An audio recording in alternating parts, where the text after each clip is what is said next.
Hi, welcome back to CTC Upcycle Crafts. Today we are going to be making a vintage farmyard sign.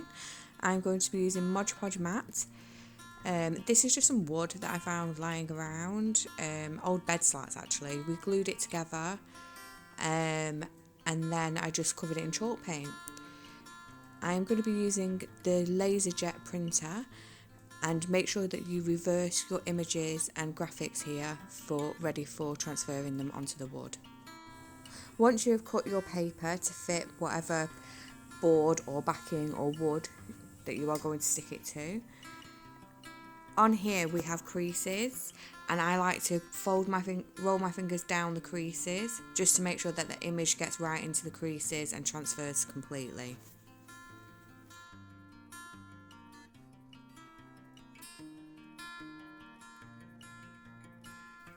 Now we are going to take our Podge mat glue and we are going to completely cover our image. The whole of the paper needs to be completely covered in quite a thick layer.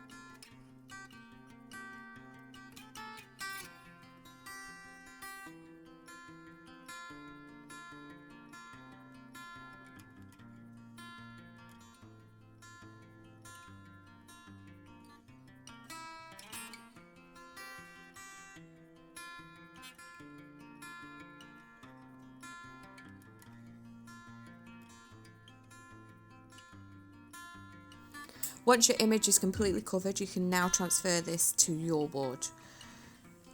Once you line it up on your board and you're happy with where you want to place it, then I am going to gently again run my fingers down the lines just to ensure that it completely transfers into the creases of the wood. And then I am gently going to rub out any air bubbles and make sure there are no creases onto the piece of paper.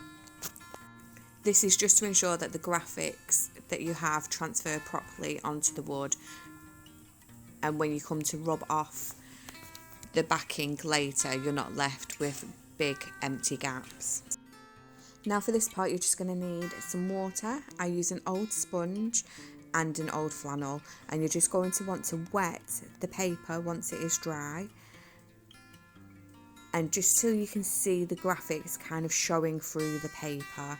That will be enough to begin with.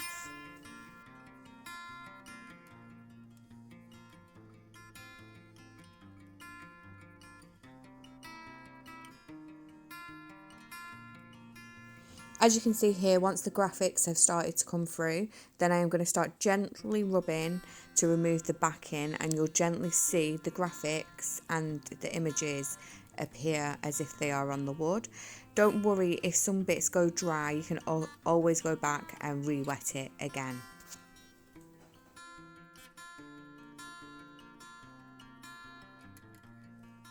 You do really need to take your time on this bit.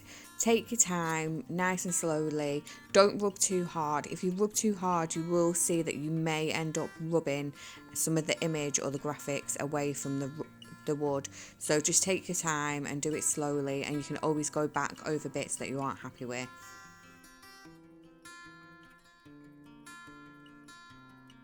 As you can see here, parts of mine have started to go dry, so because I am just using a little bit of water at a time, I'm going to put a little bit more on and then continue rubbing the backing off again.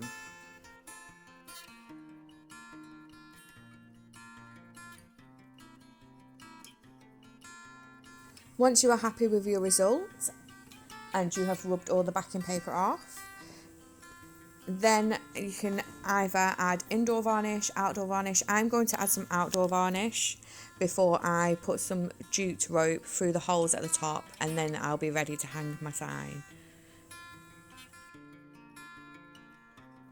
The varnish I am using a matte outdoor varnish because I find this keeps the vintage look a lot better than the gloss, and I really do like the chalky look to the signs. If you've tried making this at home yourself or have made something similar, please leave me a message in the comments and let me know how you got on. If you would like to see more videos and you have liked this video, then please hit like, subscribe and hit that notification bell so you don't miss out on any future videos. Thanks for watching.